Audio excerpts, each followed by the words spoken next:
Welcome, everyone, to Women of the Military podcast. I'm excited to have Melissa here to hear her story about her time in the military. So, thank you so much for being here today. No, thank you so much for letting me come on. I really appreciate it. I'm excited. I'm excited too. So, let's start with why did you decide to join the military? So I really had nothing going for me. I signed up at 17, uh, and I had no money for college, no idea what I wanted to do. And a recruiter called, and I really was not into joining the military, but I realized that there was really nothing else. I had no other choice. I can't live with my mom forever. And then when I talked to my dad was also in the army. He told me that I should join the Air Force because his words were that it's easier for women. So I said, I'm joining the army then, and and so that was it from there. I joined the army just because I had nothing, no skills, no education, nothing. I love that your dad was like, "You should join the Air Force. It's better for women." And you're like, "No, I'm joining the army." That's just Yeah. so funny. He's like, "No, I'm trying to help you out." And you're like, "No, I can do it." I know, yeah. I guess that's my first real taste of some misogyny, huh? Yeah. So you headed off to basic training. You said you were 17. So did you graduate high school and then go, or what was that process like? I left a month after high school. So when I signed at 17, it was the delayed entry program. And then I left about a month afterwards. So I was 18 in boot camp. And what was that experience like going to boot camp straight out of high school and starting your career? Um, Looking back, I mean, it's been 20 years. So I I don't think I really fully comprehended it then. It was just something I was doing and just going through the motions. And it was a bit of a culture shock because I was introduced to different kinds of people, different characteristics, different foods, even. Like at the dining facility, I had no idea what okra was. Um, uh, but I really did enjoy basic training. I wasn't always on my best behavior, but I learned my lessons, and I graduated and I was stationed at what's now Fort Cavazos. It was Fort Hood. I love you. I love you talking about the food because I had grits for the first time when I went to my basic training, and I was like, "What are these things?" And like, they're a staple of the South, but I grew up in California and I had never been exposed to that kind of food, and it was just like, "What is this? Yeah, I had the same thing with grits too. That's another one. I was like, what is grits? What is that? Why do people love it so much?" And then they were like, "You have to do this and that." And I was like, "Okay, I'm just trying to eat the food as fast as possible." Yeah, right. You don't have time to taste your food. Yeah. So, yeah, it sounds like overall it was a good experience and you got to experience new cultures and, new things. And then you went to, is Fort, what'd you, it used to be Fort Hood, Mm-hmm. Carabasa, Cavazos. Cavazos. Mm-hmm. That's in Yes. Texas, right? Mm-hmm. Yes. So, what was that Yes. experience like? And what, did you go to AIT first? Is it Oh, called? Yeah. yes. Uh-huh. Yes. AIT at Fort Lee, which I don't remember what they changed the name to, but I went there and I became a unit supply specialist. And then I went to Fort Cavazos. And then, um, so I had joined in 2002.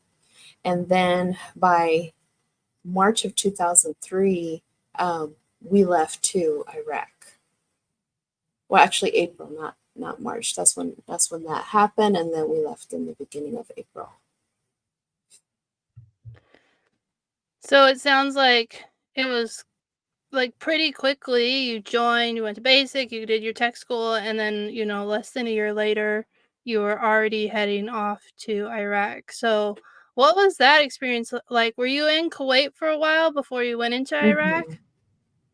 Yes, we were in Kuwait. I ended up staying behind so I was there a total of 2 months while everyone else convoyed up and got our area set up for like the trailing party. Um, again, it was more of like going through the motions. I wasn't married. I didn't have a fiance. I had no kids. I'm 18 years old, about to be 19, and in a whole other country. And I just remember it being very hot. And driving into Kuwait was horrendous with the heat and full battle rattle, all your gear on, and being in Iraq when everything just first started, just it was just so different. Um, I remember we had a very tiny PX, and people would wait in line for 2 hours to get into the PX.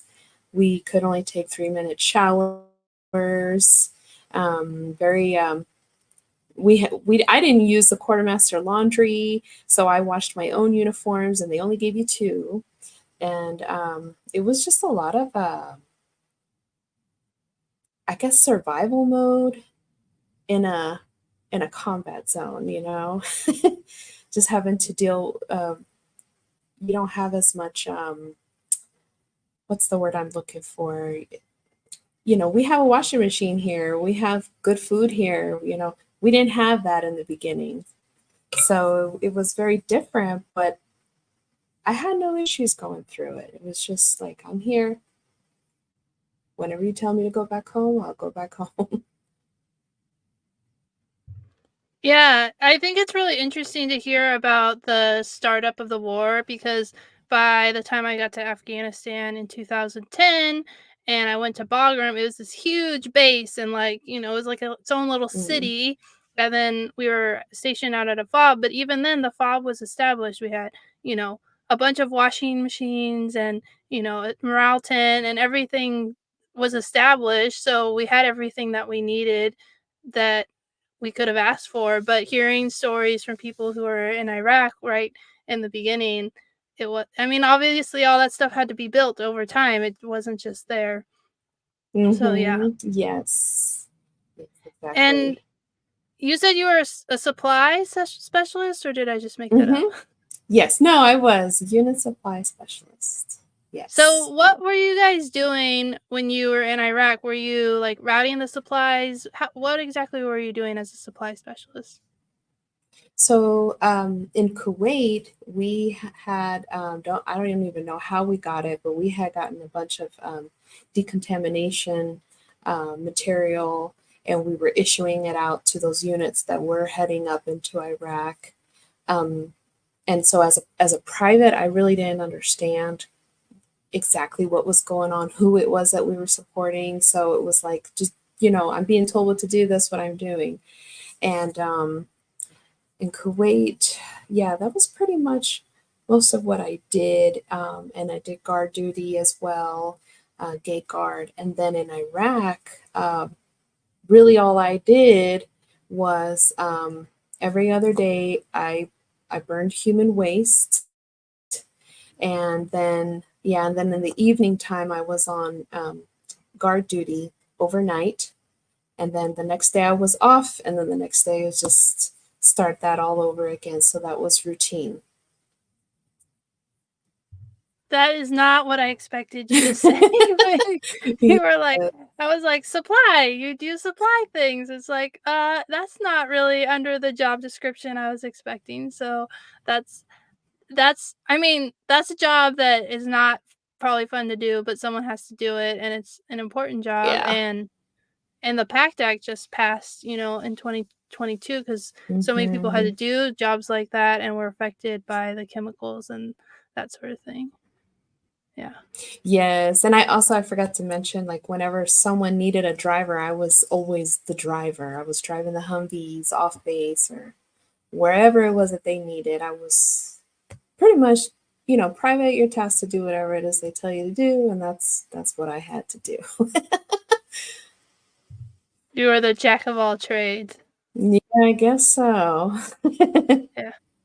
Yeah, it still, like, blows my mind that in the beginning of the war that people drove around in Humvees because by the time I got there, they had MRAPs and they were, like, these giant, huge, like, Oh yeah. monster trucks, and then we trained with Humvees, and then to learn from the podcast that people, like, were trying to put sandbags down, trying to protect themselves, and I'm like, "What the heck?" Mm-hmm. And so, yeah.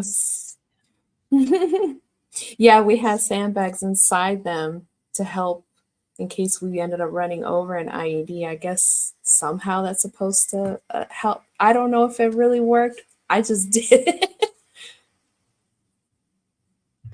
Yeah, it's supposed to help with the shrapnel, but, I mean, it's a sandbag, it's not it's it's supposed to help, but how much does it actually help? And more is, like, a mental, support of, like, "We have to do something to protect ourselves, let's do this," and so, um, Yeah, yeah, but it's just maybe like a crazy to me. placebo effect. Yeah. I mean, I don't know for sure. Maybe it did save lives, and hopefully it did, but sometimes hearing some of the things that they did, it kind of felt like it was to help you, like, mentally of, like, you gotta protect yourself somehow. These are the Hmm. tools we have available, and then that's why they, started making MRAPs, but then the bombs just got bigger, and it just was Mm, a cascading effect, so true, true. So, how long were you in Iraq? You said you were there in April Hmm. till when did you get to come home? So our tour was very short. We came home in August. Um, so it led to rumors like we weren't even supposed to be here in the first place. Who knows? I don't even know, but it was very short, but we were there for pretty much the brunt of the summer. Um, Came back, and I mean that was really it. That was my first deployment. I already had my first one under my belt. Yeah, I mean, that's really short, especially at that time, like, Hmm. people were doing 12, 15 months, and you're like, "We were home by the end of summer." That's Yeah, crazy. Yeah, it and I was. could see how it would cause, like, rumors of, like, "Did they really need us? Did we really need to be Hmm. there?" Because they sent you home so much earlier than probably you guys expected. Right, exactly. Yeah. Yes. So you came back to the base, or not the base, the fort. Sorry, I went all Air Force on you. That's okay. And and then what did you guys do? You like transition back to being home and getting back into your normal job? Was that what happened, or was there something else? Yeah, yeah, that's what happened. And then by uh, November of 2003, no, was it November? Well, shortly after that, I was pregnant. So I was going to become a single mom, and I had my daughter in August of 2004. So I had to adjust to that. Being a single mom and active duty military. And then when she was 4 months old, I got orders for Korea. And then when she was 8 months old, that's when I left to Korea. And she stayed with her father back in Dallas. Wow. What was that experience like to have to say goodbye to your daughter Mm. for a year? Wasn't it a year? You're Yes, like, a "No." year. Yeah. Yeah, it was terrible. Let's see, when she was born, I was 19. And she's still just an itty bitty baby. I didn't get to finish breastfeeding like I wanted to, so um, I finished at 4 months postpartum, uh, and then to leave her behind was very, very hard. And when I was in Korea, I initially kept to myself a lot. I'm already introverted, but there I really was. I felt so isolated, and I didn't want to go anywhere. The other soldiers would invite me places, and I didn't want to go. It took maybe 2 or 3 months for me to start coming out of that. And then every now and then I would see little children, either out in the cities or even on base, where people, when they're lucky enough to bring their families, and that was hurtful. That would make me think of my baby. And then luckily I did get to come back home for Christmas and spend some time with her. And I mean, when I got back, she was already walking and saying a few words, and she did not recognize me. And but she warmed up pretty quick, and then had to leave again for the rest of my tour there. And I think being able to come home halfway helped a little bit, because now okay, I'm halfway. Let's get it done. Let's go back home. Um, but in Korea, I also was very busy because my non-commissioned officer, my NCO, he was very much into sending me to Soldier of the Month boards and getting me promoted. And so I went to a lot of boards. Um, I studied a lot for those boards, and I went to Warrior Leaders Course, which is a non-commissioned officer school. So, and then I promoted to sergeant there in Korea. I think it was right after I came back from Christmas leave, after I saw my daughter. So, um, I was able to get through that. Of course, that feeling never goes away of leaving your baby, but you have to find something that gets you through it, a hobby or anything really. And so I'm grateful to my NCO for that, although I don't think that was his purpose. And I did not like him for it. I hated going to the boards, but it's something I was good at. And I think he saw something in me, and really pushed me into that. Yeah.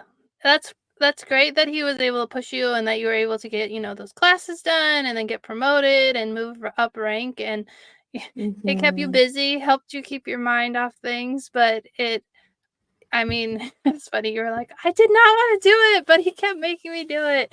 And so, Yeah. um, that's that's good that he, like, saw potential in you and then pushed you and helped you to, hit those milestones in what was gonna be a hard year anyways, but, he gave Hmm. you something to focus on. So, I wanna talk about, like, because people think, today you could, if you were in Korea, you would have a cell phone and you could FaceTime or, use something like Skype. You could keep in, like, pretty fairly good communication, but in 2004, 2005, the technology was not what it is today, Hmm. and so were you able to communicate while you were in Korea with your daughter while she was left behind? Yeah, I had I think it was called Vonage. I don't know if that's still around, but it's a phone that was connected. I think it was through the internet. So I had that in my room, and then I did have a cell phone, but it was one of those flip phones, and you have to buy cards to put minutes on it.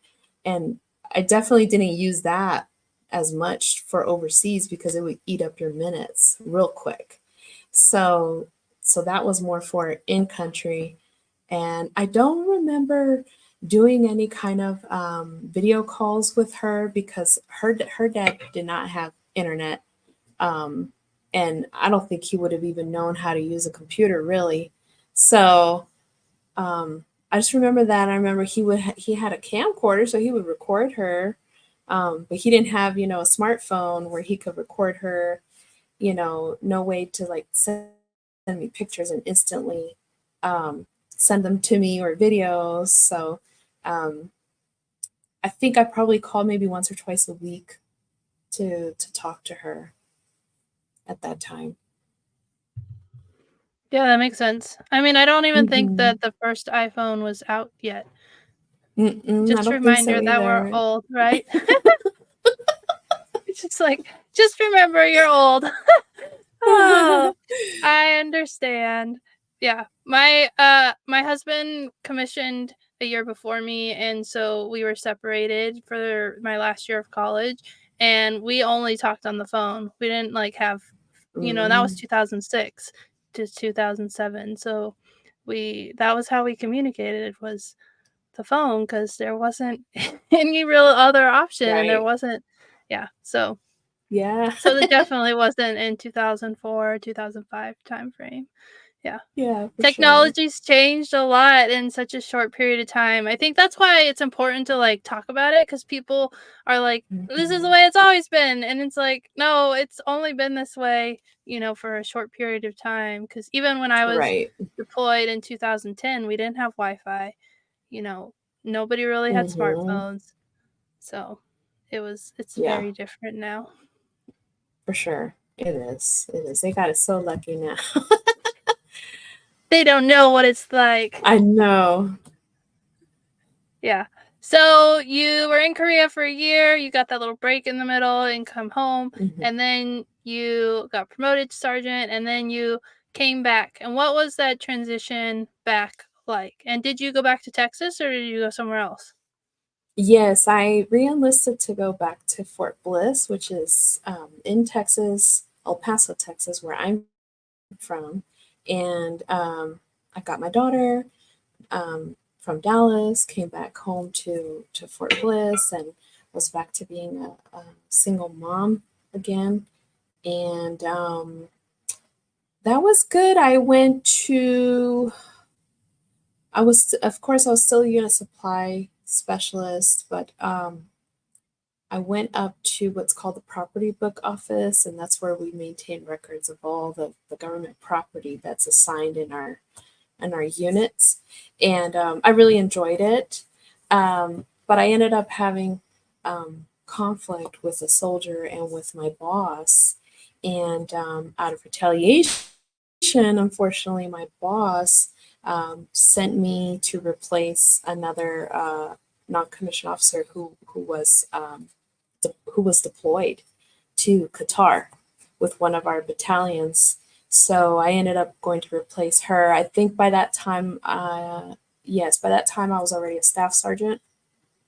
So then I had to go deploy again. So it was less than a year from returning from Korea, and I was deployed again to Qatar for a year. Wow. Must have been so Hmm. hard. It So, what was, were the yeah. emotions? And, like, these are, like, the really hard stories to hear, because, like, the Army had such Hmm. a high ops tempo, and people were just deploying, like, left and right, and then as a single mom, like, that would be so hard. I mean, it's hard as a parent, I think, in general, but, like, that that just sounds so hard, and, like, you weren't even home for the amount of time that you were gone, and then it was time to leave again for another year. So, that must have been really hard. Yes.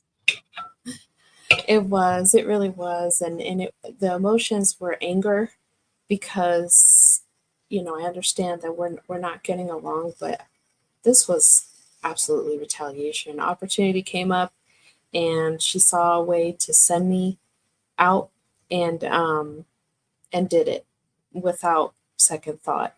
And I had no way to fight it. Uh and then again, now I have to get everything in order again. Now my mom's going to be the one to take care of my daughter. I had to move her in with me to make things easier. I had to get power of attorney, get her. This is where her daycare is. That's how this. So she's basically going to be mom to my daughter while she's working full time. And my poor baby. Now I got to leave her again. So, but the wonderful thing that came out of that was the on that deployment, the unit that I joined, that's where I met my husband. So he was in that unit, and things started from there. And I mean, we've been married 14 years now. 14 years now. Well, at least one good thing came out of it. Yeah. I It's like it was a retaliation and you ended up there, but then you ended up meeting your husband and you guys are still married 14 years. Congratulations. That's quite the Thank accomplishment. So you. many people, especially military, it's so hard. So I'm glad that Yes. that came out of it and that you were able to find your person overseas Oh, on a yeah. deployment, right? Yeah, never thought that would happen.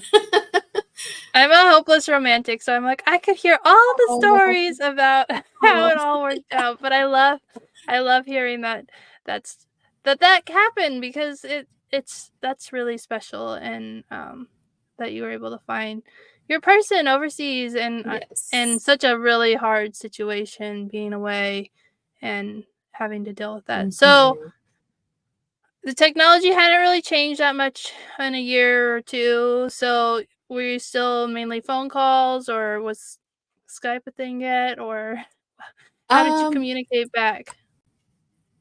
I was using Yahoo Messenger, but the only place for internet was there was like a central location for the internet, but that hardly ever worked.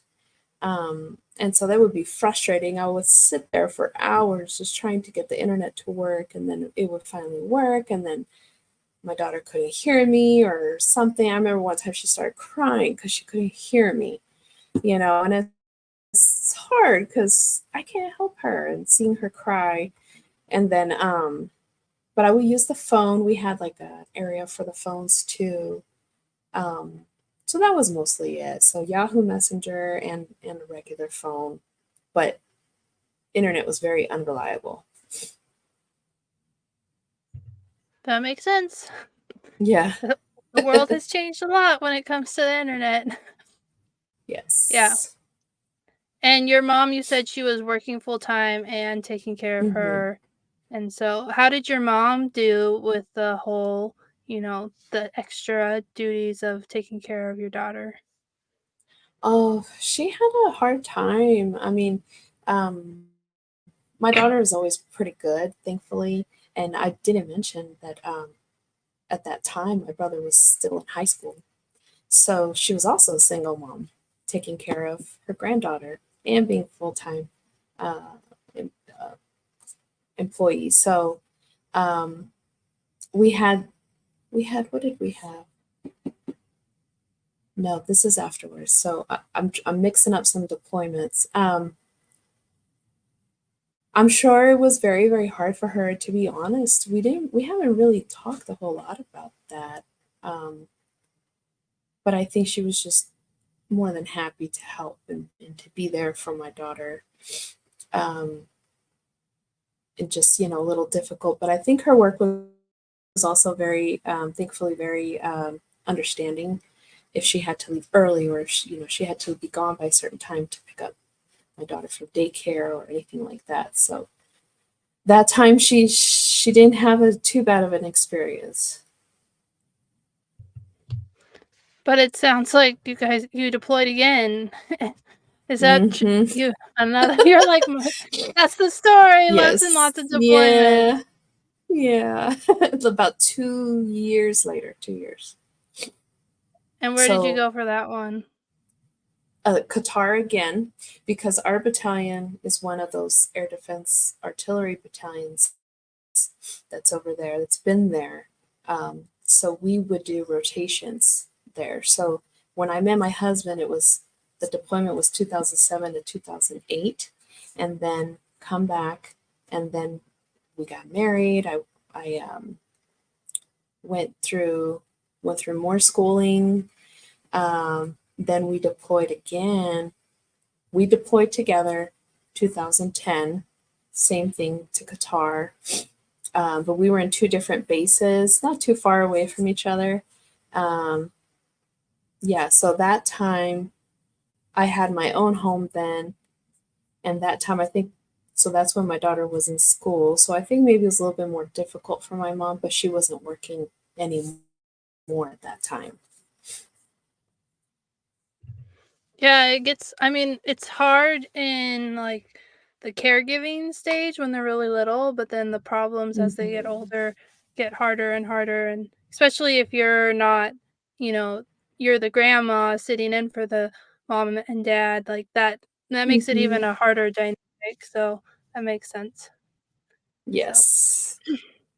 yeah. Yeah. So, how long did you end up staying in the military? I did 12 years altogether. And 12 years is a long time, especially because, at the time of retirement was 20 years. So, why did you decide to get out of the military at 12 years? So this was actually 2013 was that was my fourth deployment. Um, so that was to Afghanistan to Bagram, and my husband and I deployed first, and then 2 months later he deployed with his unit to Afghanistan also. And so this time again, my mom is taking care of my daughter, but now we're living in Tennessee, so that's where we were stationed, or excuse me, Kentucky.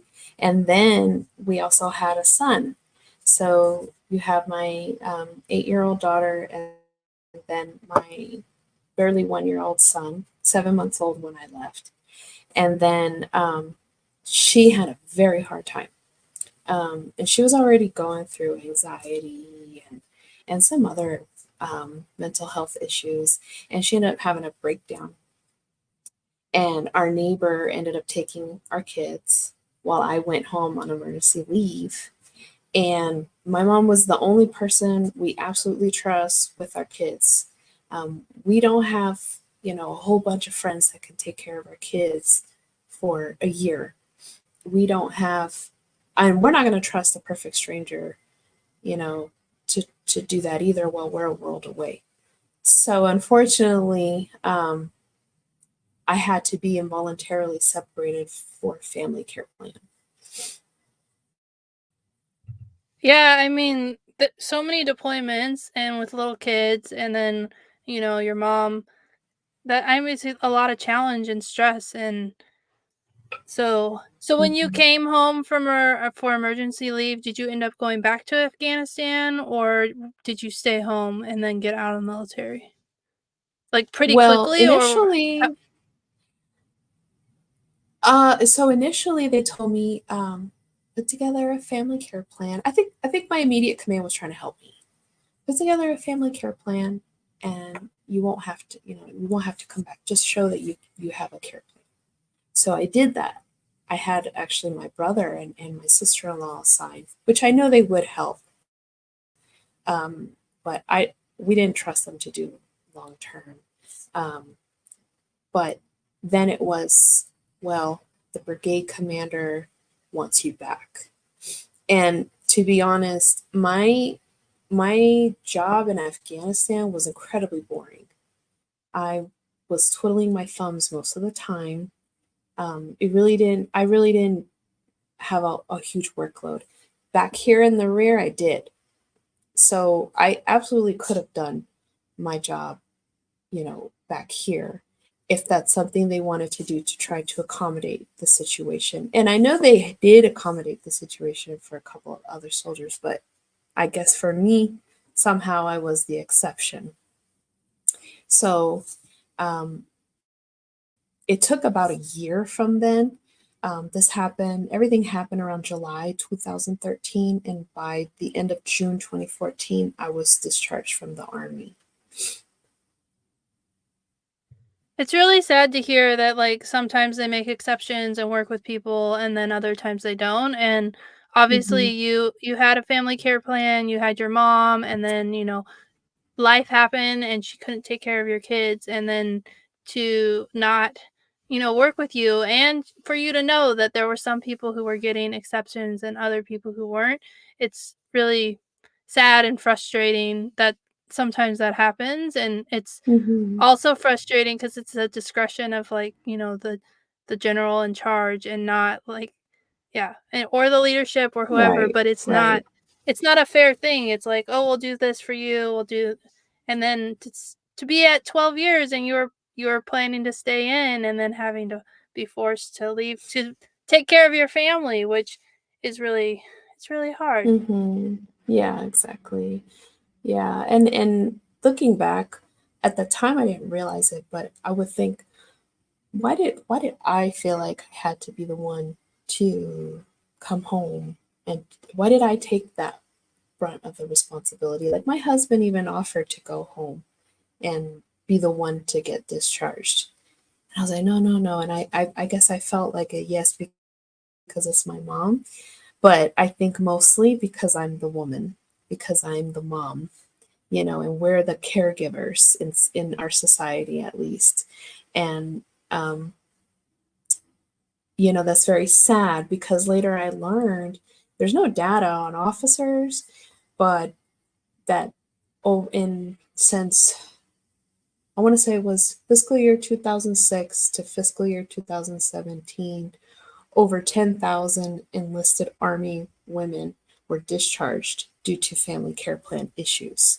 So that was a huge shock. So I just thought, I mean, that's clear, it's clearly gender. And I know the other people who got exceptions, they were men. So was that coincidental? Or is it something ingrained in the back of their minds? As it was with mine, with why I felt I was responsible for coming back home. Yeah, you bring up, I mean, some really good points of how, I mean, the first time someone was like, "Why did you get out and not your husband?" And I was like, "Oh, that's a good question." It never really was a conversation of like who's gonna get out and who's gonna stay in, which is crazy because, now I'm like, why wasn't it? But the whole plan was like, you're gonna get out and stay with the kids. So, Mm, why would I? And so it's just we kind of have like these cultural norms and things that where even though your husband offered to go back, you were like, "No, it's my responsibility." And I think as women, we put a mhm. lot of pressure on ourselves Yeah. that we have to, like, do it all, don't show weakness, be able to take care of everything, take care of our family, take care of our career, and so it makes sense Yeah. that you would be like, "No, no, no, I need to do it," and you had all the reasons why, even though he offered to do it. So and it's Yes. even more frustrating to hear that the exceptions were for men and that for you, a woman, you felt discriminated against and you were discriminated against because possibly because of your gender. And Mhm. I think that's one of the challenges the military has. I just got a message on LinkedIn from someone who is in the army today, and she talked about how this report came out and all these problems, and then they had this like all call, and they were like, everything's fine. And she's like, I don't feel heard. I don't feel seen. I'm really frustrated. And so Mm. she thanked me. It was really nice. She thanked me for the work I'm doing, and Aw. I was like, thank you. I really needed to hear that, but I Yeah. also we need to talk more about these type of issues because I mean it Yeah. happened when you were in, but it's still happening today and we need Mhm. to make sure that women are supported and that I mean we've shown how important just through the podcast how important women are to the military. I've learned so much Mhm. history and I've heard so many stories, but then you hear stories like this where you're not appreciated and like that when you were in Korea, your NCO saw something in you, and then to have your light snuffed out because you had to choose your family is really sad. Mhm. Yeah. I Yeah, got a little absolutely. passionate there. No, I love it. I love it. It should be. So it sounds like a pretty like traumatic transition out of the military. It wasn't part of your plan, and you were kind of forced out. So what was that experience like to transition out of the military? I'm gonna try to get through it without tearing up. Because I'm okay now, but when I talk about it, it is hurtful. Um, I wanted to retire 20 years. I By that time I had transitioned over to the warrant officer course. I was a chief warrant officer 2, and I wanted to be at least the chief warrant officer 3 or 4. Really loved my job, and like you said, this was not in the plan. So I had such a hard time staying home with the kids, not finding a job. I applied to almost 100 jobs. And the one job that did call me back, or actually the two jobs, was a caregiver at a daycare and substitute teacher. And who predominantly holds those roles, right? So despite my years in the military, despite all my experience, despite, I mean, I only had an associate's degree, so I get it at that time. But it was hard not contributing financially, going from making pretty good money to nothing, and then taking care of the kids all the time. And I was losing my temper with the kids, mostly my son. And I finally reached out to my doctor, and she told me that I was grieving, that I like like a part of me died. So I had that was part of my fault, because I had intertwined my identity so much with the military that I didn't realize I was more than that. And so she did have to put me on some antidepressants for a little while. And then I did work at the daycare. I enjoyed it a little bit, but it's not for me. And the pay is not good. So I did about a year and a half, and then I got to a point where I didn't have to be on the medication anymore. And then we got orders to come back to Fort Bliss. And so again, I have to do more job hunting. And well, actually, before we left Fort Bliss, I did get a bachelor's degree, and but it really still didn't really mean much, I guess. And then when we came to Fort Bliss again, looking for jobs, and I got hired with the city of El Paso, and I enjoyed that. It was part time. It was really chill. I answered constituent calls and emails and had to deal with them, and that's not fun. But besides that, the environment was great. Then I moved up into the mayor's office, and around that time also, that was when COVID hit, and then I had joined Team Red, White, and Blue, which is a veterans nonprofit organization. And I didn't realize until now, I've been with them for 3 years, that really gave me a sense of purpose. The things that we do, our camaraderie, socials, service projects, um, enriching each other's lives, really, uh, that helped me get through that. So I want to say it took me probably about 5 years to really accept and get over what happened, because even throughout those 5 years, I kept trying to get back in. I tried to get in through the reserve. And then I learned that when you get out with a family care plan on as an officer, um, you don't get that code on your DD 214. You get a code that says substandard performance. And that looks terrible. So that's probably a big reason why I didn't get jobs. And even when I tried to get back in the reserve, they declined it because of that code. So I'm thinking, the Army, you're the Army. You guys are the ones that give me this code. Um, and I still have that code. I tried to fight that code, and with the Army Review Records Board, and got a very ugly letter saying that I did a disservice to the Army, even though the situation that happened was completely out of my control. And after that, I actually did get accepted into the reserves. The Secretary of Defense, or the Army, I forget which one, they signed the waiver to let me in with the code on my 214. But then I thought, no, I can't anymore. I can't continue with more deployments, with more time away with school. I mean, this is my life now, and I'm happy. I'm happy. Thank you for being so open and honest and sharing about your experience. And your experience really resonated with me. And one of the things you said was it was my fault that my identity was like tied to my service. And that's not your fault. That's like a byproduct of being in the military. And I think Mm, that you don't realize it until you leave and no one tells you like, hey, your identity is like tied into being in the military. Because when I left the military and I wasn't an officer and I wasn't in the Air Force and I lost a part of myself, and I did a mm, podcast years ago, I have to go find it, about, like, the grief process that you go through when you leave the military because no one's talking about those things, and, what you're feeling is normal, and I bet it resonates with so many people, but, you know, nobody talks about those things, and then you feel like, well, it must be because, of my circumstances, but that's a common,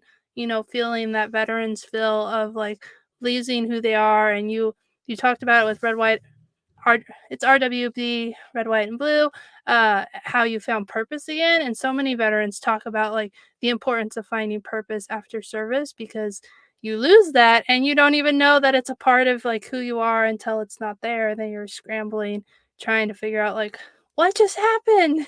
Who am I? Where am I going? mhm, And so I think your story is like really powerful because I mean, you were hurt by the army, but then you experienced so many things that so many veterans feel. I felt really isolated, like, "Oh, it's my fault because I got out to be a stay-at-home mom, and, like, nobody else gets out. They all are men, and they're going to get jobs, and so mhm. I must have did the transition wrong, and that's why." But I've had so many conversations with men and women veterans who have that same feeling of, like, loss of purpose and, loss of identity and all the things you talked about, so thank you so much for sharing about that, and I love how you ended it on a happy note of being happy and being where you are today and just finding healing. That's so amazing. Yes, thank you. You're so right. You're so right. My husband actually just retired a few days ago, Oh, and wow. I told him like, "You're okay now, but be open. Like, if you start feeling, because yeah, you're right. I did realize that other people feel that way too, and I just told him, just you know, it's okay if you ever find yourself feeling the way I did." Yeah. And he's lucky to have you because you can get him plugged in with the veteran community. You probably already have him plugged in, so he Oh kinda yeah. already is connected, and I think for so many veterans, there's this, like, lull of time where you're like, "I'm out of the military, I don't wanna do anything with the military," and then you find out, like, the veteran community has, like, all these great organizations, resources, and support, and the community that you lose when you leave the military, so he has the bonus Yes. of having you as his wife because 'cause you're like, "Go do this, get plugged in," and so Yeah. so he'll hopefully that'll help him have an easier transition, but I still think there's things that you can't really prepare for when you leave the military because your life changes in ways you don't know. Yeah. Yeah. So, we're about to run out of time, technically went Yeah. overtime, but Very, who very cares? true. Very true. Okay. Let's end the interview with what advice would you give to young women who are considering joining the military? Ooh. Oh man, that's a hard one. Um, don't fall for anything any boy tells you, any boy or any man. Don't whatever career goals or plans you have, whether in or out of the military, stick with it. No matter who you meet, no matter where life takes you, stick with it. And Don't be afraid or ashamed to speak up when you experience sexual harassment or assault. It's scary and it's lonely. You don't have to report the person, but talk to somebody. And I think that's probably the bulk of what I would say. Such good advice. Thank you so much for sharing your story, for just being so open and honest, and I'm really glad we got to do this interview, so thank you so much. Thank you, me too.